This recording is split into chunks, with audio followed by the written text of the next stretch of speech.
नमस्कार दोस्तों, मेरे YouTube channel yes I can teachers tutorial में आप सभी का बहुत बहुत स्वागत है।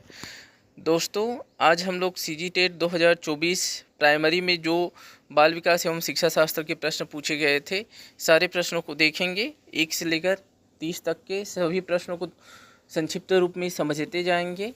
दोस्तों, यदि आप लोग मेरे चैनल से जुड़ना चाहेंगे तो मेरे चैनल को सब्सक्राइब कर सकते हैं और वीडियो पसंद आए तो वीडियो को लाइक कर सकते हैं। आज से हम लोग 2024 से लेकर 2011 तक, मतलब 2011 से लेकर 2024 तक जितने भी बार सीजी टेट हुआ है, चाहे प्राइमरी का हो चाहे मिडिल का, सारे पेपर के बाल विकास एवं शिक्षा शास्त्र को एक एक वीडियो के माध्यम से समझने वाले हैं। आज हम लोग 2024 प्राइमरी की बात करेंगे। 2024 के प्राइमरी में बाल विकास से किस प्रकार से प्रश्न आए थे और उन प्रश्नों को संक्षिप्त में समझेंगे। तो चलिए शुरुआत करते हैं। देखिए, सीजी टेट 2024 में प्राइमरी में बाल विकास एवं शिक्षा शास्त्र से क्या प्रश्न पूछा गया था। पहला प्रश्न है यहाँ पे, किसने कहा था किशोरावस्था बड़े संघर्ष, तूफान तथा विरोध की अवस्था है। विकल्प में है हमारे पास Crow and Crow, B Stanley Hall, C Hunt, D Simpson. तो देखिए, किसने कहा था कि किशोरावस्था बड़े संघर्ष, तूफान, तनाव तथा विरोधावस्था की अवस्था है। तो इसका आंसर आप लोग भी लगा सकते हैं कमेंट बॉक्स में नीचे, और कितना सही हो रहा है उसको देख सकते हैं। तो इसका आंसर है स्टेनले हॉल। करेक्ट आंसर क्या है कि किशोरावस्था बड़े संघर्ष, तनाव, तूफान तथा विरोध की अवस्था है, ये कहा है स्टेनले हॉल ने कहा है। करेक्ट आंसर बी हो जाएगा। नेक्स्ट क्वेश्चन देखते हैं। संज्ञानात्मक विकास की पूर्व संक्रियात्मक अवस्था की अवधि है। देखिए, संज्ञानात्मक विकास की पूर्व संक्रियात्मक अवस्था की अवधि है। तो विकल्प में है हमारे पास ए 11 वर्ष से अधिक, बी 7 से 11 वर्ष तक, सी 2 से 7 वर्ष तक, डी जन्म से 2 वर्ष तक।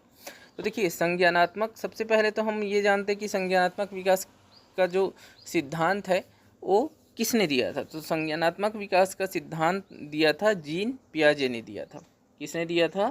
जीन पियाजे ने दिया था। आगे ये प्रश्न भी है, ये कौन थे? एक स्विस मनोवैज्ञानिक थे। जीन पियाजे कहाँ के थे? स्विस मनोवैज्ञानिक थे, जिन्होंने संज्ञानात्मक विकास का सिद्धांत दिया था। इन्होंने बताया था कि बच्चे जो है, बच्चों में संज्ञान का विकास जो है एक उम्र के हिसाब से धीरे धीरे अलग अलग स्टेज में होता है करके। ठीक है, तो संज्ञानात्मक विकास के सिद्धांत में 4 स्टेज बताए थे। पहला स्टेज था, देखिए यहाँ पे पहले था संवेदी इंद्रिय गामक अवस्था, जिसको संवेदी अवस्था भी बोलते हैं या सेंसरी मोटर स्टेज बोलते हैं। पहला स्टेज है, इसका एज क्या है? तो इसका एज है 0 से 2 वर्ष तक। ठीक है, 0 से 2 वर्ष तक। ठीक है, इसको इंद्रिय कामक अवस्था बोलते हैं हिंदी में, या फिर संवेदी अवस्था बोलते हैं। दूसरा है आपका पूर्व संक्रियात्मक अवस्था, जिसको ये प्रश्न में पूछा गया है। पूर्व संक्रियात्मक अवस्था, तो पूर्व संक्रियात्मक अवस्था होता है 2 से 7 वर्ष तक, 2 से 7 वर्ष तक। उसके बाद होता है मूर्त संक्रियात्मक अवस्था। देखिए, इसको अंग्रेजी में पूर्व संक्रियात्मक अवस्था, प्री ऑपरेशनल। फिर आ जाता है मूर्त संक्रियात्मक अवस्था, जिसको बोलते हैं अंग्रेजी में कॉन्क्रीट ऑपरेशनल स्टेज। मूर्त संक्रियात्मक अवस्था हो जाता है आपका 7 से 11 वर्ष तक। उसके बाद आता है आपका औपचारिक संक्रियात्मक अवस्था, जो कि है 11 वर्ष से अधिक। तो इस प्रकार से संज्ञानात्मक विकास के 4 चरण बांटे हैं उम्र के आधार पे। पहला आपका सेंसरी मोटर स्टेज, जो कि 0 से 2 वर्ष तक। फिर प्री ऑपरेशनल स्टेज, जिसको पूर्व संक्रियात्मक अवस्था बोलते हैं, 2 से 7 वर्ष तक। फिर है आपका कॉन्क्रीट ऑपरेशनल स्टेज, जिसको मूर्त संक्रियात्मक अवस्था बोलते हैं, 7 से 11 वर्ष तक। फिर है फॉर्मल ऑपरेशनल स्टेज, औपचारिक संक्रियात्मक अवस्था, जो है आपका 11 वर्ष से अधिक। तो इसका करेक्ट आंसर क्या हो जाएगा? इसका करेक्ट आंसर हो जाएगा हमारा सी, 2 से 7 वर्ष तक हो जाएगा। संज्ञानात्मक विकास की पूर्व संक्रियात्मक अवस्था की अवधि 2 से 7 वर्ष तक है। देखिए, अगर इसको हम बात करें तो संवेदी अवस्था में क्या होता है, बच्चा अपने इंद्रियों के माध्यम से चीज़ों को जानने की कोशिश करता है, चीज़ों को समझता है। दूसरा है पूर्व संक्रियात्मक अवस्था। पूर्व संक्रियात्मक भाषा का विकास जो है पूर्व संक्रियात्मक अवस्था में होता है 2 से 7 वर्ष के बीच, है ना। इसमें जो है भाषा को जो है बच्चा जो है समझने लगता है। लेकिन इसमें एक प्रश्न ये भी आता है कि आत्म केंद्रितता का गुण कौन से अवस्था में होता है, तो ये पूर्व संक्रियात्मक अवस्था में पाया जाता है। फिर आपका मूर्त अवस्था में क्या होता है, मूर्त अवस्था में बच्चा जो है तर्क करने लगता है, लेकिन वो मूर्त वस्तुओं के माध्यम से तर्क करने लगता है। उसके बाद जो आपका औपचारिक संक्रियात्मक अवस्था है उसमें परिकल्पना और तर्क शक्ति का विकास एक प्रकार से पूर्ण हो जाया रहता है, और परिकल्पना है अपना स्वयं से सोचने का, उसमें गुण आ जाया रहता है। अब देखते हैं तीसरा, तर्क जिज्ञासा और निरीक्षण शक्ति का विकास किस आयु में होता है। ठीक है, यहाँ पे प्रश्न क्या है, तर्क जिज्ञासा और निरीक्षण शक्ति का विकास खाली स्थान की आयु में होता है। देखिए यहाँ पे विकल्प है हमारे पास, ए 7 वर्ष, बी 6 वर्ष, सी 9 वर्ष, डी 11 वर्ष। तो देखिए इस प्रश्न का क्या है, तर्क जिज्ञासा और निरीक्षण शक्ति का विकास खाली स्थान की आयु में होता है। तो इस प्रश्न का उत्तर देखिए यहाँ पे सही, कई विकल्प सही हैं, जैसे कि 7 वर्ष में भी है, 9 वर्ष और 11 वर्ष। तो क्यों होता है, देखिए औपचारिक जो मूर्त संक्रियात्मक अवस्था की बात कर रहे थे, जो कि था आपका 7 से 11 वर्ष। तो इस आयु में जो है बच्चे का तर्क शक्ति का विकास होने लगता है, जिज्ञासा निरीक्षण शक्ति ये सब का विकास जो है होने लगता है। तो ये 7 से 11 वर्ष में होने लगता है। अब देखिए 7 वर्ष में भी होता है, 8 वर्ष में भी होता है, 9 वर्ष में भी होता है, 10 वर्ष में भी होता है।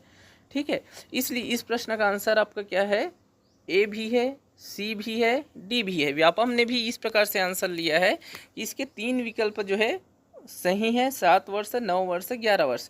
मतलब ये होता है आपका 7 से 11 वर्ष में, 7 से 11 वर्ष की आयु में होता है। तर्क जिज्ञासा और निरीक्षण शक्ति का विकास खाली स्थान की आयु में होता है, जो कि आपका पियाजे के अनुसार मूर्त संक्रियात्मक अवस्था मानते हैं।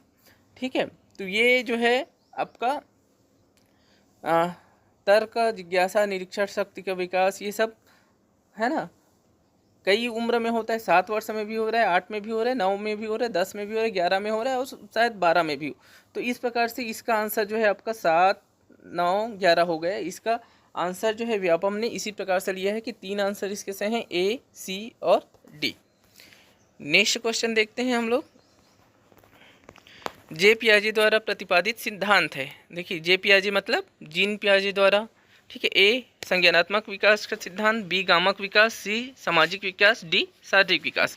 तो इसका आंसर क्या हो जाएगा, इसका आंसर हो जाएगा हमारा ए संज्ञानात्मक विकास, जिसको कॉग्निटिव डेवलपमेंट थ्योरी बोलते हैं। ठीक है, संज्ञानात्मक विकास का सिद्धांत। नेक्स्ट देखते हैं, 5वां प्रश्न है, यह कथन किसका है। शैशवावस्था में सीखने की सीमा और तीव्रता विकास की और किसी अवस्था की तुलना में बहुत अधिक होती है। ए वाटसन, बी स्किनर, सी फ्रायड, डी एडलर। फिर से देख लीजिए, शैशवावस्था में सीखने की सीमा और तीव्रता विकास की और किसी अवस्था की तुलना में बहुत अधिक होती है। तो इसका आंसर क्या है, इसका आंसर है आपका ए वाटसन। नेक्स्ट प्रश्न देखते हैं, आप लोग भी कमेंट में लिखते जाइए आप, इसलिए मैं धीरे धीरे समझा रहा हूँ, थोड़ा समय लगेगा। लेकिन आप एक प्रश्न को 2 बार पढ़ रहे हैं इसमें, तो 2 बार पढ़ रहे हैं मतलब वो प्रश्न जो है आपका लगभग याद होते जा रहा है। देखिए किशोरावस्था में विकास प्रक्रिया में शामिल नहीं है।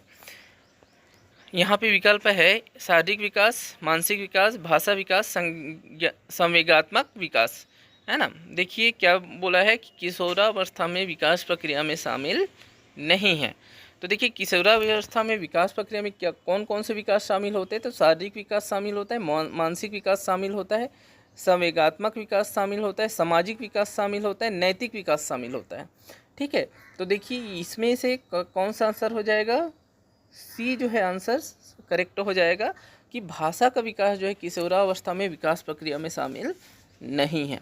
ठीक है, इसको 1-2 बार प्रश्न आया था, तो इसको आर्थिक विकास करके भी ऑप्शन दे दिया था, तो वहाँ पे आर्थिक विकास शामिल नहीं है करके हो जाएगा। ठीक है, नेक्स्ट देखते हैं, बालक का विकास प्रारंभ होता है। अब देखिए बालक का विकास कब से प्रारंभ होता है, इस प्रश्न का उत्तर विकल्प में है हमारे पास ए जन्म से, बी जन्म से पूर्व, सी गर्भावस्था में, डी गर्भावस्था से पूर्व। तो इसका आंसर है आपका गर्भावस्था में, क्योंकि जैसे ही बच्चा जो है गर्भ में आता है फिर उसका बच्चे का शारीरिक विकास, मानसिक विकास जो है प्रारंभ हो जाता है, मस्तिष्क बनता है, तंत्रिका तंत्र बनता है। तो बच्चा जो है गर्भ से ही उसका विकास होना है और गर्भ में ही बच्चा सुनने भी लगता है। ठीक है, तो मतलब बालक का विकास जो है शारीरिक मानसिक विकास गर्भावस्था में ही हो जाता है। ठीक है, गर्भावस्था में ही प्रारंभ हो जाता है। इसका आंसर सी है, व्यापम के द्वारा भी सी आंसर लिया गया है।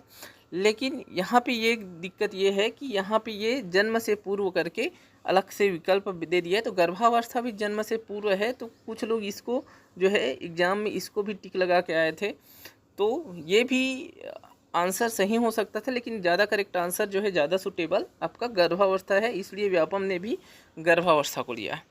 नेक्स्ट आंसर देखते हैं। नेक्स्ट क्वेश्चन देखिए, व्यक्तिगत मनोविज्ञान का जन्मदाता कौन है। ठीक है, क्वेश्चन क्या है आपका, व्यक्तिगत मनोविज्ञान का जन्मदाता कौन है। विकल्प में है हमारे पास ए फ्रायड, बी एडलर, सी हल्लाक, डी यूंग। तो देखिए इसका आंसर क्या है, इसका आंसर है आपका बी एडलर। व्यक्तिगत मनोविज्ञान का जन्मदाता एडलर को मानते हैं। अगला क्वेश्चन देखिए, 9वां, विकास के परिणाम स्वरूप व्यक्ति में नवीन विशेषताएं और नवीन योग्यताएं प्रकट होती है, यह कथन दिया गया है। देखिए किसका कथन है हमको देखना है। विकास के परिणाम स्वरूप व्यक्ति में नवीन विशेषताएं और नवीन योग्यताएं प्रकट होती है, यह कथन दिया गया है।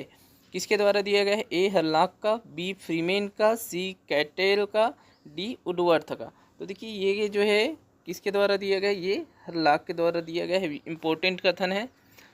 नेक्स्ट प्रश्न देखते हैं, कौन सी प्रक्षेपित विधि नहीं है। देखिए इंग्लिश में क्या देखिए लिखा है, which one is not a projected method. ठीक है, तो यहाँ पे विकल्प है हमारे पास रोर्सा परीक्षण, बी प्रसंगात्मक बोध परीक्षण, सी बालक बोध परीक्षण और सी डी स्टैनफोर्ड बीने परीक्षण। तो देखिए प्रोजेक्टेड मेथड ये एक व्यक्तित्व परीक्षण की विधि, इसमें से कौन सा नहीं है इसको देखना है ना।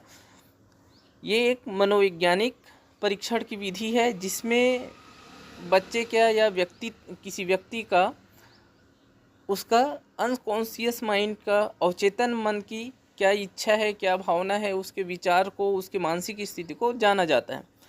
अब यहाँ पे देखते हैं कि ये जो रोर्सा परीक्षण होता है, ये रोर्सा परीक्षण क्या है, इसमें जो है स्याही के धब्बे को देखकर, स्याही के धब्बे को बच्चे को या किसी व्यक्ति को दिखाया जाता है और उसको देख के वो व्यक्ति क्या देखता है, बच्चा क्या देखता है, उस आधार पे उस व्यक्ति का या बच्चे का मानसिक स्थिति का पता लगाया जाता है।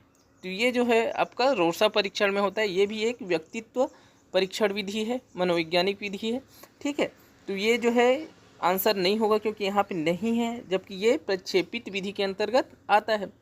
बी देखते हैं, थीमेटिक एपर्सेप्शन टेस्ट, जिसको प्रसंगात्मक बोध परीक्षण बोलते हैं। इसमें क्या होता है, इसमें बच्चे को चित्र दिखाया जाता है और चित्र दिखा के चित्र के बारे में बच्चा क्या सोचता है, क्या देखता है, उसके आधार पे इसमें बच्चे की सामाजिक आवश्यकता को, ठीक है, बच्चे की मानसिक स्थिति, उसका इच्छा है, भावना, भय, चिंता, डर, ये सब चीज़ का पता लगाया जाता है।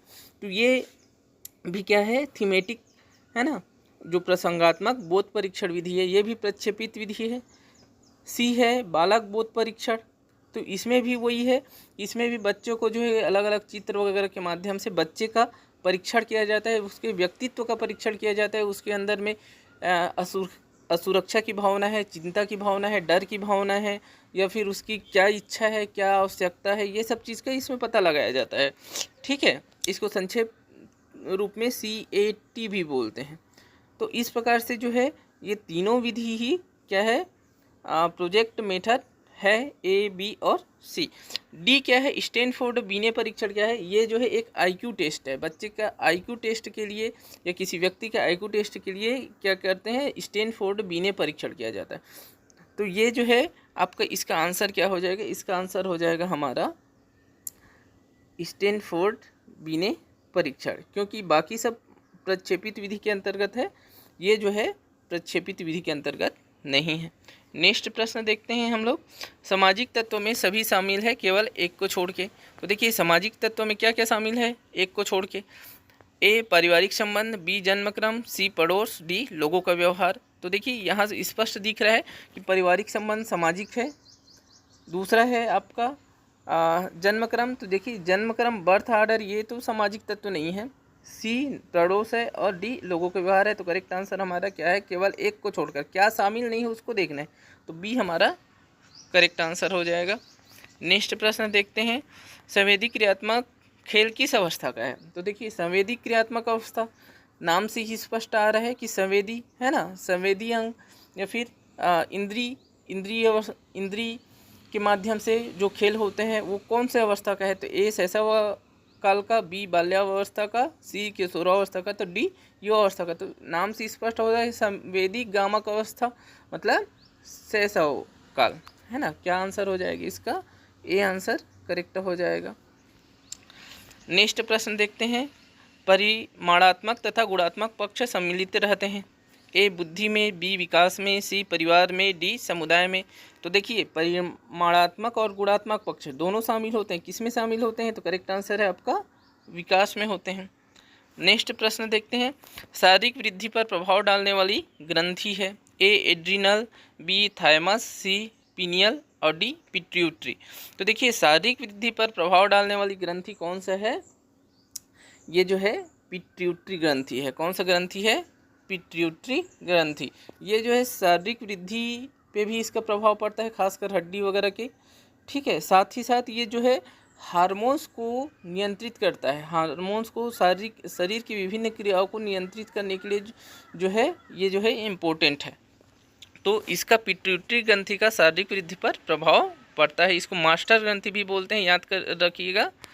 नेक्स्ट प्रश्न देखते हैं, जीन पियाजे के अनुसार सीखने के लिए निम्नलिखित में से क्या आवश्यक है। ए शिक्षार्थी द्वारा पर्यावरण की सक्रिय खोज, बी वयस्कों के व्यवहार का अवलोकन करना, सी आसन न्यास में विश्वास, डी शिक्षकों और अभिभावकों द्वारा सुदृढ़ीकरण। तो देखिए जीन पियाजे के अनुसार सीखने के लिए क्या आवश्यक है, तो सीखने के लिए क्या है, इंटरेक्शन आवश्यक है, पर्यावरण के साथ इंटरेक्शन है ना, या फिर उसके साथ जो है एक्टिव खोज। तो करेक्ट आंसर यहाँ क्या है, शिक्षार्थी द्वारा पर्यावरण की सक्रिय खोज सीखने के लिए आवश्यक है। बाकी विकल्प देखिए, वयस्कों के अवलोकन करना, केवल अवलोकन से नहीं, आसन्न न्यास में विश्वास, शिक्षकों और अभिभावकों द्वारा सुदृढ़ीकरण, तो ये सब नहीं, क्या है, पियाजे के अनुसार शिक्षकों द्वारा पर्यावरण की सक्रिय खोज, active exploration of the environment by the learner.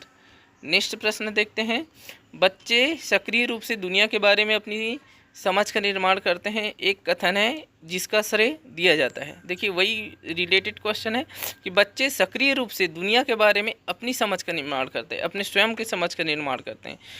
विकल्प में है ए कोहलबर्ग, बी स्किनर, सी पियाजे, डी पाउलोव। तो इसका करेक्ट आंसर क्या है, सी पियाजे का है ना। पियाजे क्या मानते थे कि बच्चे जो है सक्रिय रूप से जो है दुनिया के बारे में अपनी समझ का निर्माण स्वयं करते हैं। नेक्स्ट देखते हैं, निम्नलिखित में से कौन संज्ञान का घटक नहीं है। ए भावनाएं, बी विचार, सी ध्यान, डी धारणा। तो देखिए संज्ञान के अंतर्गत में क्या क्या आता है, जितने भी मानसिक जो क्रियाएं हैं, जैसे कि विचार है, ध्यान है, धारणा है, समस्या समाधान करना है, स्मृति है, ये सब संज्ञान के अंतर्गत आता है। भावना क्या है, भावना जो है ये जो है भावनात्मक विकास के अंतर्गत आता है। तो ये इसका आंसर क्या हो जाएगा, कौन सा संज्ञान का घटक नहीं है बोला है, तो विचार, ध्यान, धारणा संज्ञान का घटक है, भावना जो है संज्ञान का घटक नहीं है। नेक्स्ट प्रश्न देखते हैं, विशेष आवश्यकता वाले बच्चों की शिक्षा विशेष विद्यालय की अपेक्षा नियमित विद्यालय में बेहतर होती है, क्योंकि वहाँ है। देखिए विशेष आवश्यकता वाले बच्चे जो होते हैं, चाहे वो दृष्टि बाधित हो, चाहे श्रवण बाधित हो, चाहे अस्थि बाधित हो, चाहे अन्य, उनकी जो शिक्षा है विशेष विद्यालय की अपेक्षा नियमित विद्यालय में बेहतर होती है बोला है। क्यों होती है, क्योंकि वहाँ है ए कोई लैंगिक भेदभाव नहीं है, बी इक्विटी और समानता, सी सामान्य छात्रों से प्रतिस्पर्धा, डी अच्छा सहयोग। तो इसका आंसर क्या है? इक्विटी और समानता। मतलब बच्चे को अन्य बच्चों की समान ही वहाँ पे भी सीखने को मिलता है हर चीज़ को, इसलिए जो है नियमित विद्यालय विशेष आवश्यकता वाले बच्चों की शिक्षा विशेष विद्यालय की अपेक्षा नियमित विद्यालय में बेहतर है, ये माना जाता है। नेक्स्ट प्रश्न देखते हैं, किशोरावस्था वह काल है। किशोरावस्था कब से माना जाता है? ए 5 से 10 वर्ष, बी 11 से 19 वर्ष, सी 22 से 28 वर्ष, डी 30 से 40 वर्ष। तो इसका करेक्ट आंसर क्या है? देखिए 11 से 19 वर्ष, कहीं कहीं 11 से 18 वर्ष भी दिया हो सकता है, या तो 12 से, विकल्प के हिसाब से हमको लगाना है कि कहीं 12 से भी दे सकता है। ठीक है, तो किशोरावस्था यहाँ पे विकल्प के अनुसार बी जो है आंसर करेक्ट है। नेक्स्ट देखते हैं, निम्न में से कौन सा जन्मजात प्रेरणा का उदाहरण है? देखिए जन्मजात प्रेरणा जो जन्म से ही बच्चे को प्राप्त होता है। ठीक है, ए पुरस्कार, बी भूख, सी सजा, डी प्रोत्साहन। तो देखिए जन्मजात प्रेरणा का उदाहरण क्या है? भूख है ना। बच्चा जन्म के साथ ही उसको पता होता है कि भूख लगेगा तो फिर रोता है, फिर वो, है ना। तो जन्मजात प्रेरणा का उदाहरण क्या है? भूख है।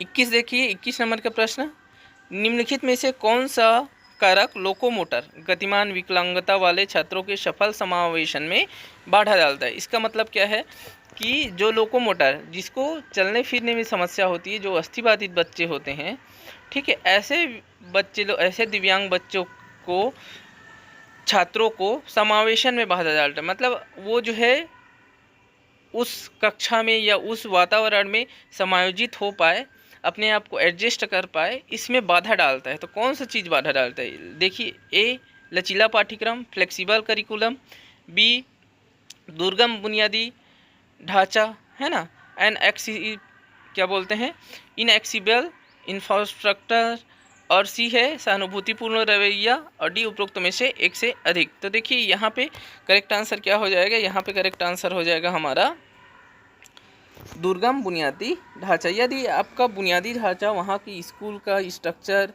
ठीक है, वो जो है कठिन है, ठीक है, तब फिर क्या करेगा? बच्चे को चलने फिरने सब में दिक्कत होगा। इसलिए स्कूलों में आजकल रैंप लगाने के लिए अनिवार्य रूप से बोला है कि स्कूलों में रैंप की व्यवस्था होना चाहिए, ताकि ऐसे जो गति से संबंधित वाले बच्चे हैं, गति में दिक्कत वाले बच्चे हैं, उनको जो है चलने फिरने में, अपने कार्य को करने में आसानी से हो, और वो बच्चा जो है स्कूल में एडजस्ट हो पाए अपने आप को, है ना। तो ये जो है इसका आंसर क्या हो जाएगा कि बाधा कौन सा डालेगा? लचीला पाठ्यक्रम बाधा नहीं डालेगा, सहानुभूतिपूर्ण यह भी बाधा नहीं डालेगा, उपरोक्त में से एक से अधिक। तो ये देखिए इसका आंसर क्या है? केवल बी दुर्गम बुनियादी ढांचा। यदि आपका स्कूल का स्ट्रक्चर ऐसा है कि आपको कक्षा में जाने में परेशानी हो, बच्चा कक्षा में जैसे बच्चे को पैर में दिक्कत हो, तो बच्चा जो है अगर सीढ़ी बना दे तो वहाँ पे बच्चे को चढ़ने में दिक्कत हो, तो इस प्रकार से जो दुर्गम बुनियादी ढांचा है, ये जो है बच्चे के सफल समावेशन में बाधा डालेगा।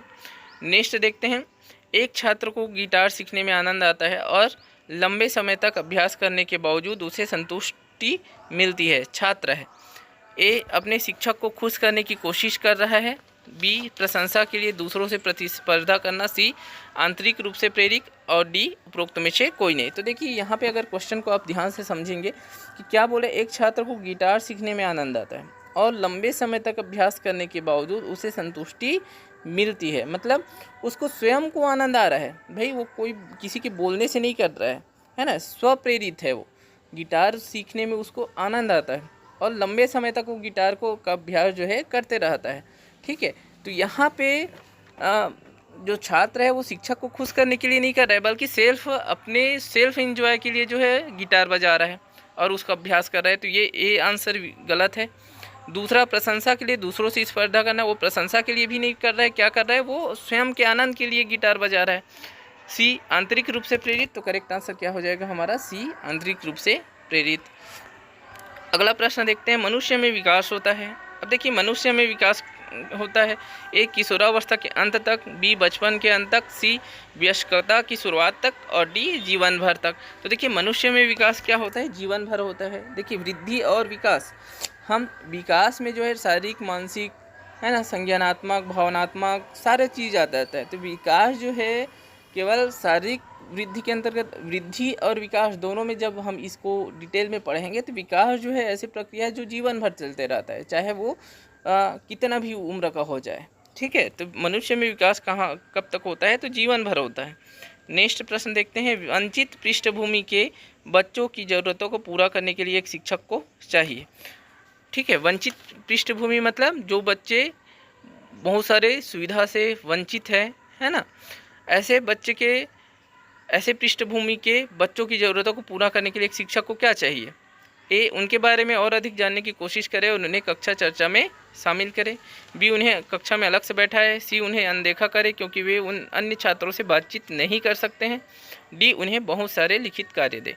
तो देखिए यहाँ पे आंसर क्या होगा कि कक्षा में अलग बैठाना सही नहीं है, अनदेखा करना ये भी निगेटिव है, सही नहीं है। ठीक है, और वे अन्य छात्रों से बातचीत नहीं कर सकते, सी भी गलत हो जाएगा। डी, उन्हें बहुत सारे लिखित कार्य दे, केवल लिखित कार्य ये जो है ये आंसर सही नहीं है। ठीक है, तो ये तीनों आंसर सही नहीं है। क्या आंसर सही है, देखिए उनके बारे में अधिक जानने की कोशिश करें, उन्हें कक्षा चर्चा में शामिल करें। मतलब जो वंचित पृष्ठभूमि के बच्चे हैं उसके बारे में, उसकी आवश्यकता के बारे में, उनको क्या समस्या है घर में, है ना, उनको या फिर क्या क्या उनको दिक्कत है घर में, ठीक है, या फिर स्कूल में, उसको जानने की कोशिश करें और फिर उसको जो है कक्षा के चर्चा में शामिल कराए। ठीक है, ये जो है सही आंसर हो जाएगा।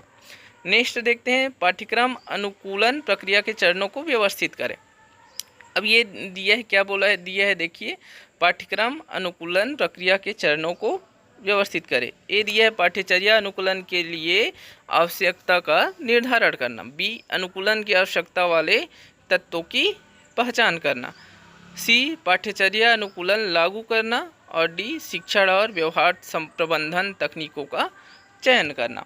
तो देखिए पाठ्यक्रम अनुकूलन क्या है, सबसे पहले देखिए कि पाठ्यक्रम अनुकूलन क्या है। पाठ्यक्रम अनुकूलन का मतलब है कि ऐसे बच्चे, किसी विशिष्ट बच्चे को या फिर विशेष आवश्यकता वाले बच्चों को या फिर अन्य बच्चों को, ठीक है, उस बच्चे के हिसाब से जो है अगर पाठ्यक्रम में संशोधन किया जाता है, पाठ्यचर्या में, ठीक है, और संशोधन करके उस बच्चे को सिखाने का प्रयास किया जाता है, थोड़ा बहुत संशोधन करके, तो फिर ये क्या आता है, पाठ्यक्रम अनुकूलन में। मतलब पाठ्यक्रम को बच्चे के अनुकूल बनाना, एक प्रकार से सिंपल शब्दों में समझे कि बच्चे की आवश्यकता के अनुरूप पाठ्यक्रम को जब हम लोग बनाते हैं, उसके अनुरूप जब शिक्षण कार्य करते हैं, उसके अनुरूप जो है मूल्यांकन कार्य करते हैं, ठीक है, तो ये जो है हमारा पाठ्यक्रम अनुकूलन के अंतर्गत आता है। जैसे कि, ठीक है, जैसे कि मन बुद्धि वाले जो बच्चे हैं उसको गणित के कठिन प्रश्न ना दे के आसान प्रश्न को देना,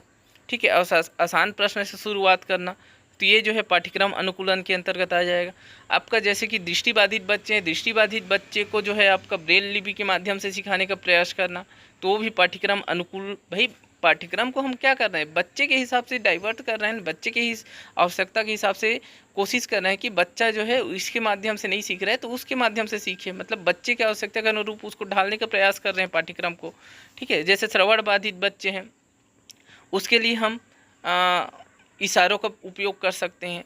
ठीक है, तो ये सब क्या है, पाठ्यक्रम अनुकूलन है। ठीक है, तो हमारा अब पाठ्यक्रम अनुकूलन हम किस प्रकार से करेंगे, उसके चरणों को व्यवस्थित करना है हमको यहाँ पे। तो देखिए सबसे, अगर ये इसमें 4 विकल्प दिए, 4 दिया हुआ है बिंदु, इसको हमको जमाना है। तो सबसे पहले हम क्या करेंगे, बच्चे को पाठ्यक्रम अनुकूलन के लिए आवश्यकता का निर्धारण करना, मतलब इस बच्चे का क्या आवश्यकता है, किसी भी बच्चे का क्या आवश्यकता है उसको पहले निर्धारित करेंगे। तो सबसे पहले हमारा क्या आ जाएगा, ए आ जाएगा। ठीक है, सबसे पहले ए आ जाएगा। तो देखिए विकल्प सी और डी तो गलत हो गया, अब ए और बी बचे हैं।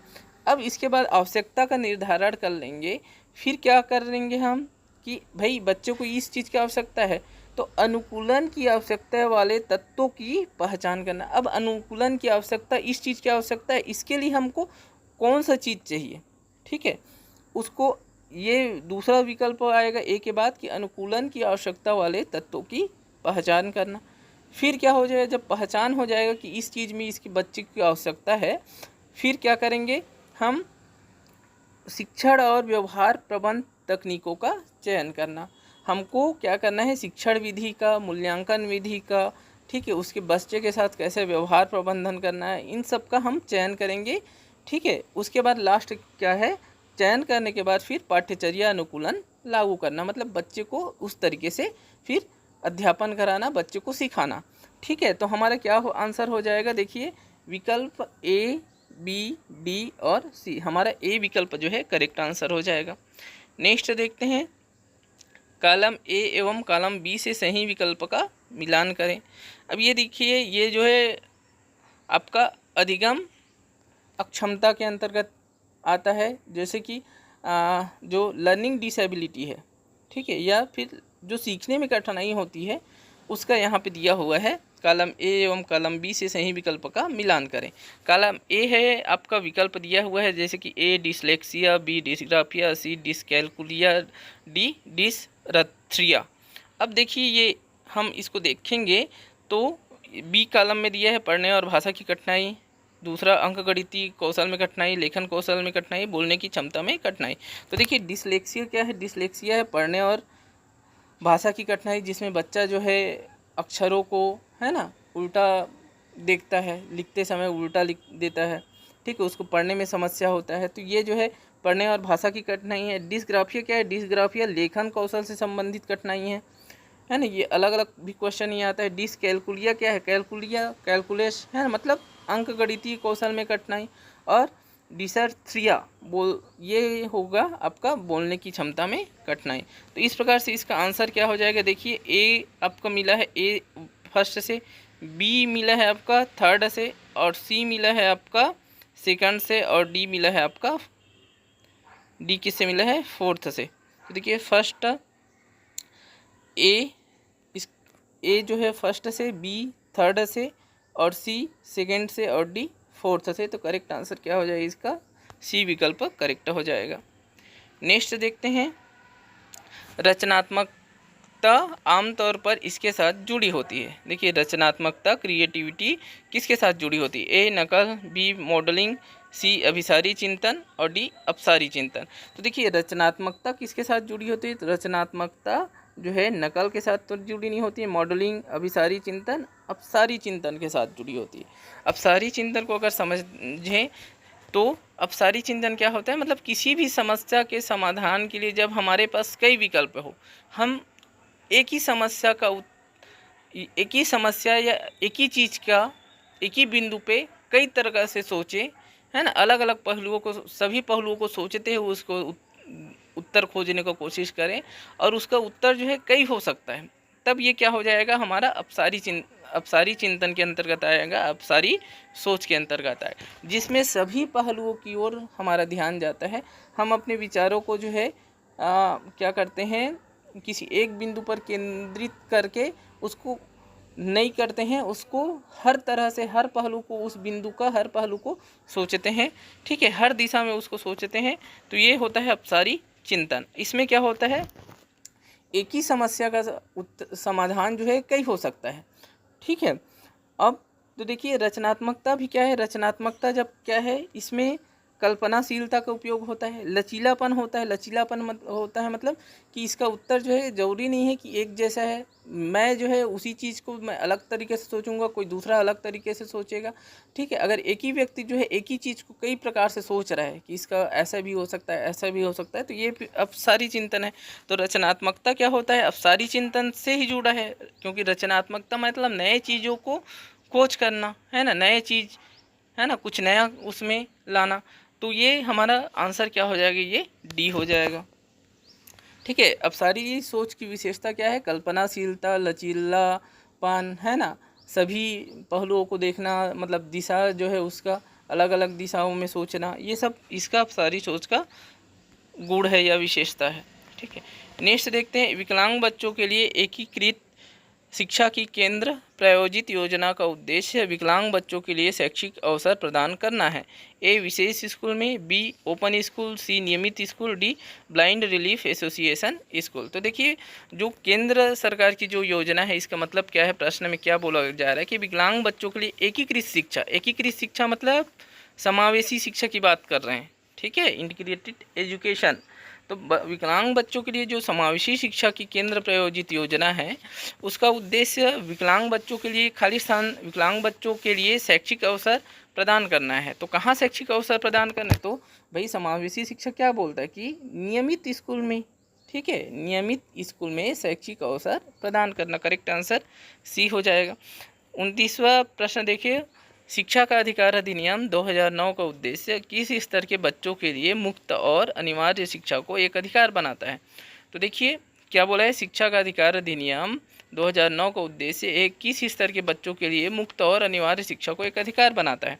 ए प्राथमिक स्तर, बी माध्यमिक स्तर, सी उच्चतर माध्यमिक स्तर, डी स्नातक स्तर। तो देखिए इसका आंसर क्या है, इसका आंसर है हमारा ए प्राथमिक स्तर। अब इसमें बहुत सारे बच्चे जो है कंफ्यूज हो रहे थे, माध्यमिक स्तर, ठीक है, किस स्तर तक, तो माध्यमिक स्तर तक, ऐसे करके कंफ्यूज हो रहे। जबकि यहाँ पे अगर आप इंग्लिश को पढ़ेंगे तो देखिए जो 8 तक है, 8 क्लास है, वो सभी किस में आता है, एलिमेंट्री लेवल में आता है। ये प्राथमिक का यहाँ का मतलब है प्रारंभिक शिक्षा, ठीक है।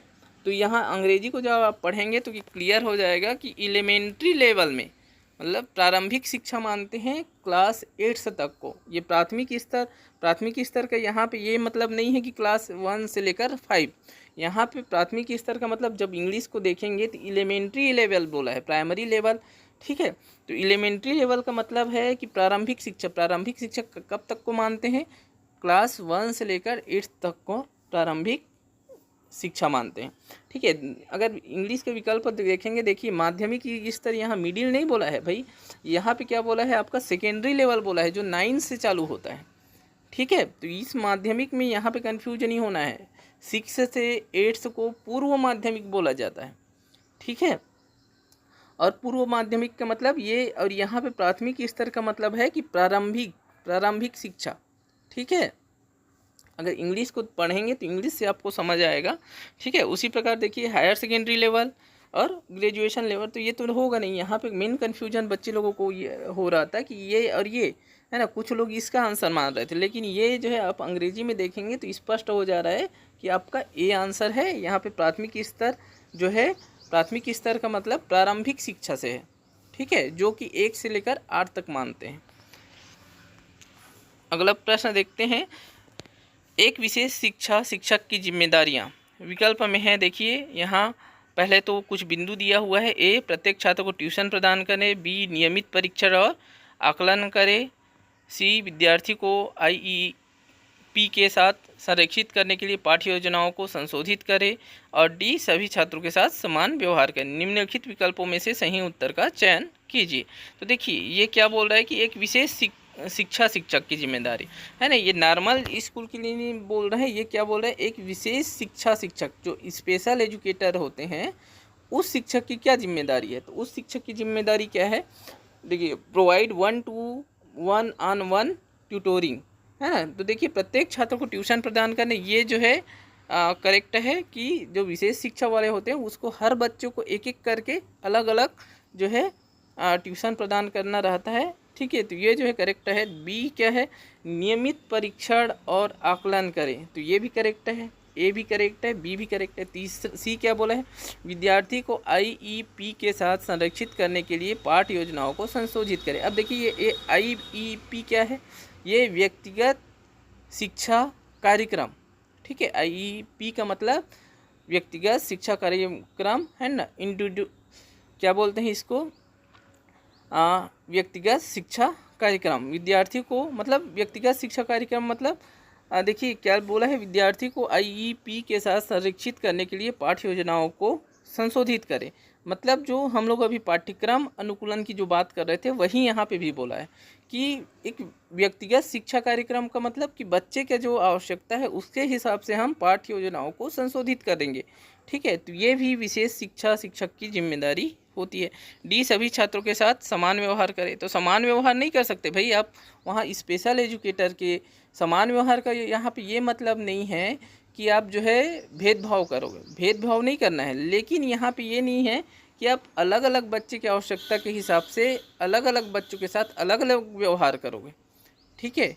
भेदभाव नहीं करना है, भेदभाव का मतलब वो नहीं है, यहाँ पे है कि अलग बच्चे की आवश्यकता क्या है और उस बच्चे की आवश्यकता के हिसाब से उस बच्चे के साथ व्यवहार करना है।